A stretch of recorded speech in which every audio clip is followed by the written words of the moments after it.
bertemu di alam arwah. Pumpung tidak usah bayar, saya lalu keliling dunia, kemana-mana maupun hal yang didambakan ketika masih hidup di alam sana. Saya sempat ke Kazakhstan bertemu dengan Borat, juga bertemu dengan alam keakraban. Saya dibawa ke wilayah India, ke Pakistan Barat, tapi saya tidak bertemu dengan Al-Mumtaz. Saya tersesat dan tidak bertemu guru ruh. Begitu terkadang di alam gaib itu juga rumit sekali. Di sana cuma ada amalan, wirid-wirid, doa-doa, umbah-umbah, isah-isah, masak, dan momong bocah. Yang saya tahu sekarang ini aku sudah menjadi arwah, yaitu arwah gentayangan.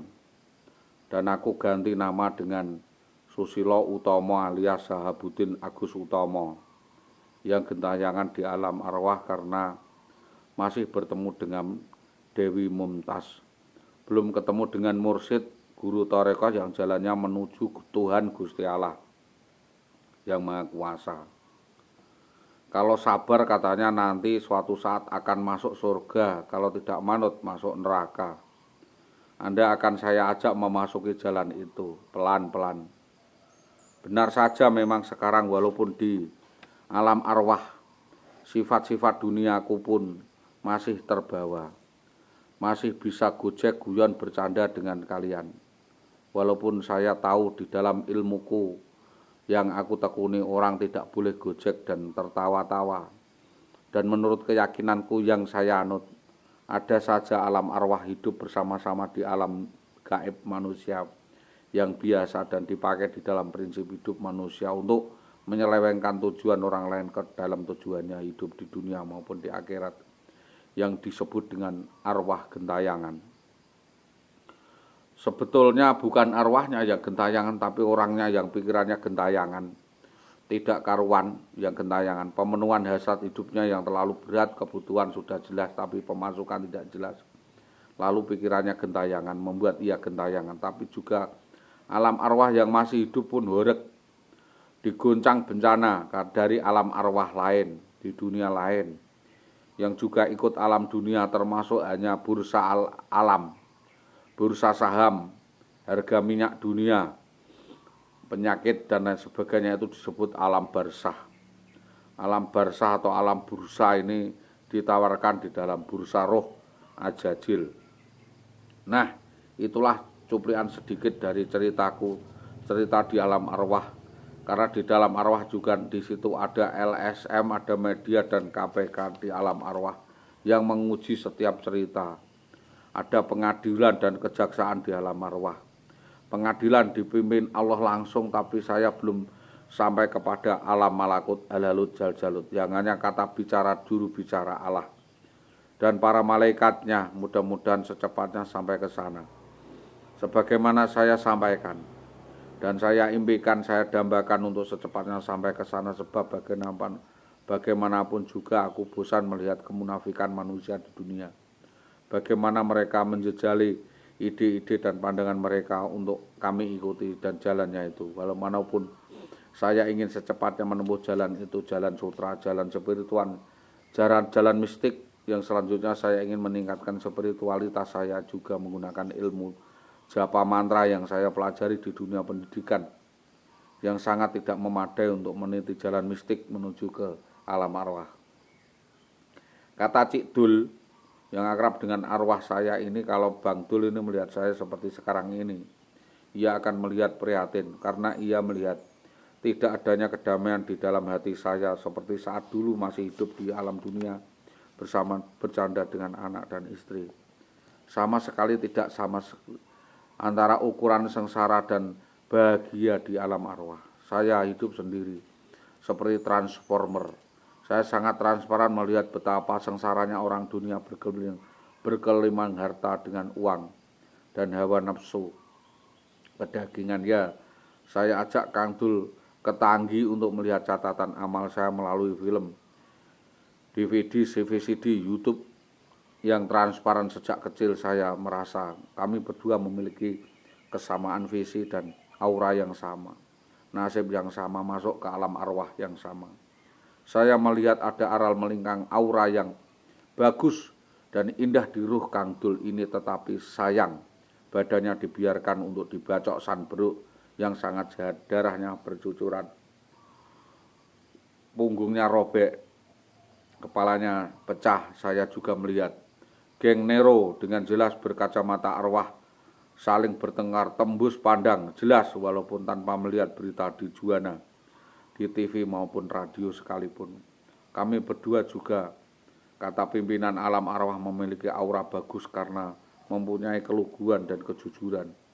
Kalau aku melihat auraku hanya di jiwa dan nalar, tetapi Kang Dul hanya melingkupi seluruh badannya, kira-kira tebalnya 5 cm cum, semacam lembu sekilan. Tetapi pas aura itu tidak melekat ke dalam dirinya, maka malapetaka akan menimpa dirinya demi mempertahankan aura batin. Terpaksa ia mengorbankan badannya dan keluarganya.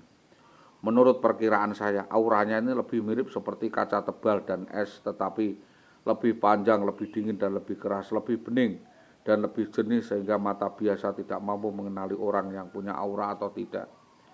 Hanya saja yang hidup di dalam arwah yang tahu saya. Kalau auraku seperti kaca es setebal 30 cm, lebih tebal, agak kabur, putih pedut seperti kaca tembok semacam plastik fiberglass sehingga orang tak melihat saya. Nah ini loh, di atas kepala saya ada lingkaran sebesar mangkok putih seperti parabola, seperti piring dan seperti helm.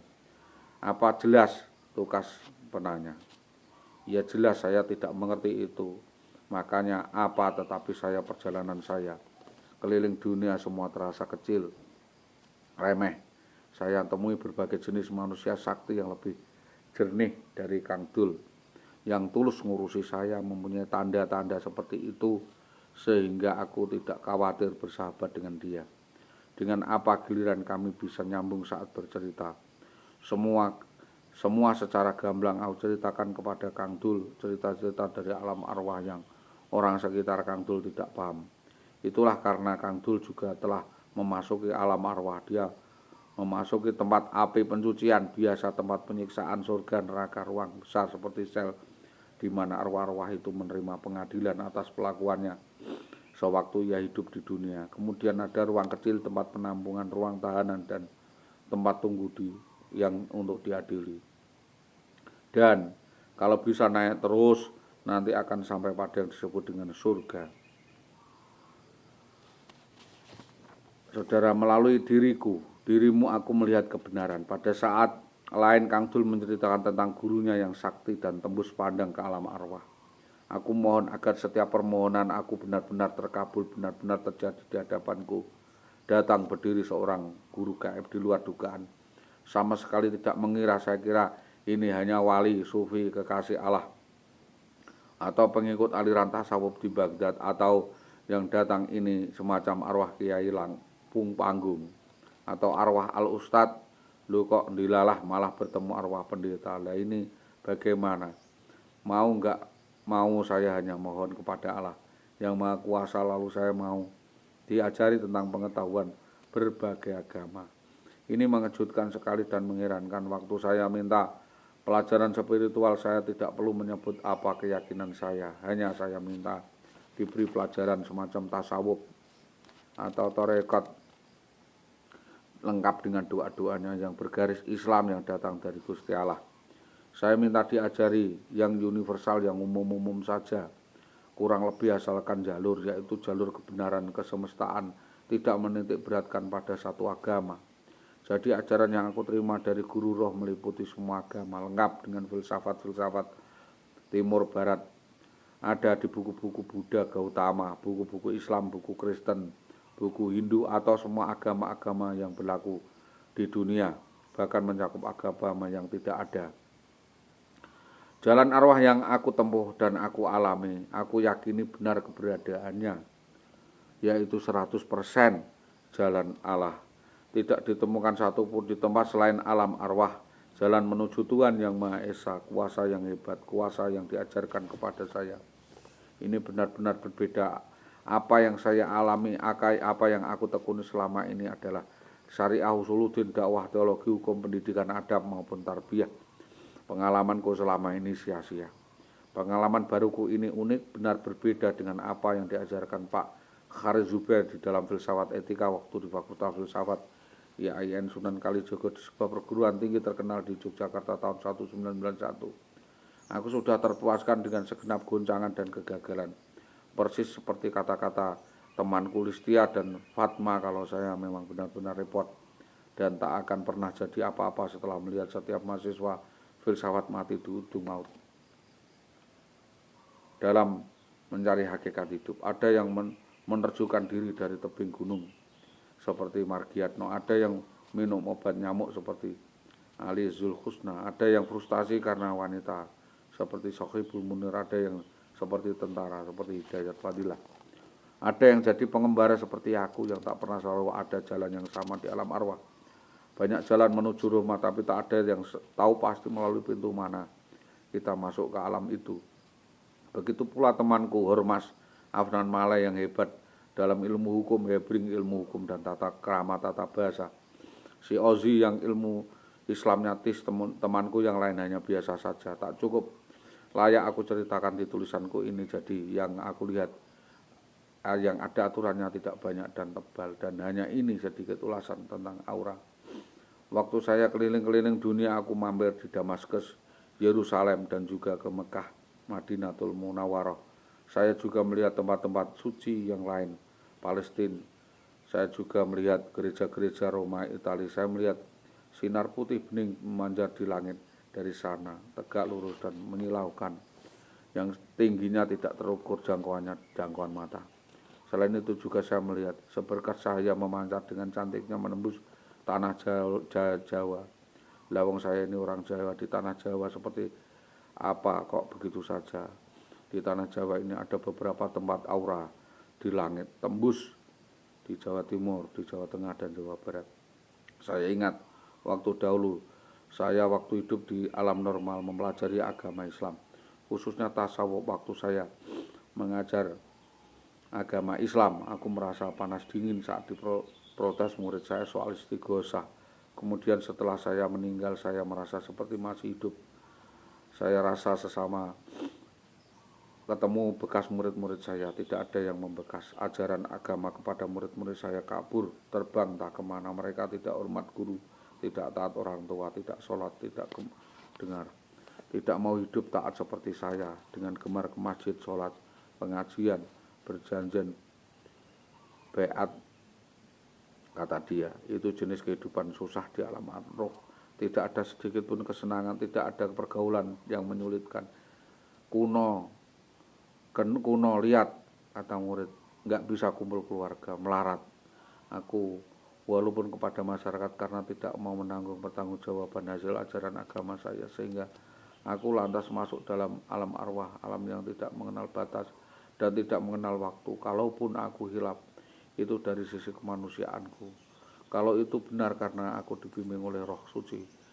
Aku juga trauma kawan-kawan di ruang pengadilan, itu semua kawan-kawan mensiasati dan menyalami aku. Ada yang bergegas merangkul dan mengenal pengacara. Alam suci, Ahmad maupun DPR, semua partai dari semua alam roh, mereka mendekatiku dan selalu bertanya soal sembahyang. Saya dengan bahasa Jawa, wes sembahyang apa durung dik kowe, kata Yasin. Lalu aku beberkan kenapa aku diadili, karena aku memukuli ibuku, pak lekku, adikku, istriku, anakku, tetanggaku, dan aku suka meninggalkan sholat akhir-akhir itu. Ya, kawan-kawanku mengingatkan. Aku dijemput oleh malaikat, naik ke ambulan putih, dibawa ke kantor malaikat berseragam Israel. Sebelum diadili, aku dipukuli beramai-ramai hingga remuk hidung, bentuk, dan kehilangan banyak darah. Malaikat yang diangkat, manusia tidak berperi kemanusiaan. Perbuatanku yang baik tidak pernah dibeberkan, namun ditutupi, dan semua perbuatan-perbuatan jahatku dibeberkan. Dan semua yang keliru juga dibenarkan, dan aku dijerumuskan ke dalam sel, tidak pernah dapat pembelaan.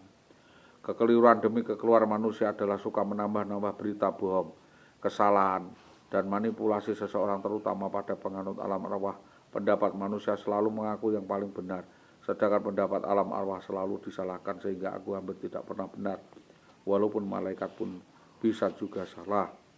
Pendapat alam arwah karena pandangan pemahaman manusia dan malaikat agak berbeda. Itulah kenapa di kemudian hari aku berani dimasukkan ke api neraka, masuk ke dalam lumpur otak yang aku ciptakan sendiri, masuk ke dalam neraka yang aku nyalakan sendiri. Itu namanya api pensucian atau api pembersihan karat-karat tauhid. Menurut aku pun saya ini harus dihukum, walaupun di sisi lain pun pantas diberi penghargaan, dibeberkan, tapi nanti aku juga akan dipindah dari jurang api neraka berkumpul dengan Abu Nawas, Nasruddin Hoja, Charlie Chaplin, Mr. Bean, Borat, dan guru-guru roh menasihatiku.